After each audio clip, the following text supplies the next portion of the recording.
Daily Bible reading, 1 Samuel chapter 8. When Samuel grew old, he appointed his sons judges over Israel. The name of his firstborn was Joel, and his second son's name was Abijah.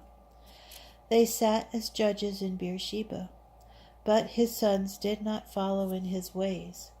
They were bent on gain. They accepted bribes, and they subverted justice. All the elders of Israel assembled and came to Samuel at Ramah, and they said to him, "You have grown old, and your sons have not followed your ways. Therefore appoint a king for us to govern us like all other nations." Samuel was displeased that they said, "Give us a king to govern us." Samuel prayed to the Lord, and the Lord replied to Samuel, "Heed the demand of the people in everything that they say to you, for it is not you that they have rejected. It is me that they have rejected as their king, like everything else they have done ever since I brought them out of Egypt to this day, forsaking me and worshipping other gods. So they are doing to you. Heed their demands, but warn them solemnly, and tell them about the practices of any king who will rule over them." Samuel reported all the words of the Lord to the people, who were asking him for a king. He said, "This will be the practice of the king who will rule over you.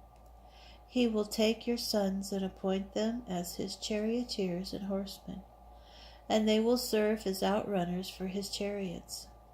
He will appoint them as his chiefs of thousands and of 50s, or they will have to plow his fields, reap his harvest, and make his weapons and the equipment for his chariots. He will take your daughters as perfumers, cooks, and bakers. He will seize your choice fields, vineyards, and olive groves, and give them to his courtiers. He will take a 10th part of your grain and vintage, and give it to his eunuchs and courtiers. He will take your male and female slaves, your choice young men, and your donkeys, and put them to work for him. He will take a 10th part of your flocks, and you shall become his slaves. The day will come when you cry out because of the king whom you yourselves have chosen, and the Lord will not answer you on that day." But the people would not listen to Samuel's warning. "No," they said, "we must have a king over us, that we may be like all the other nations. Let our king rule over us, and go out at our head and fight our battles."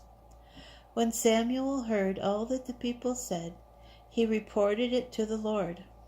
And the Lord said to Samuel, "Heed their demands and appoint a king for them."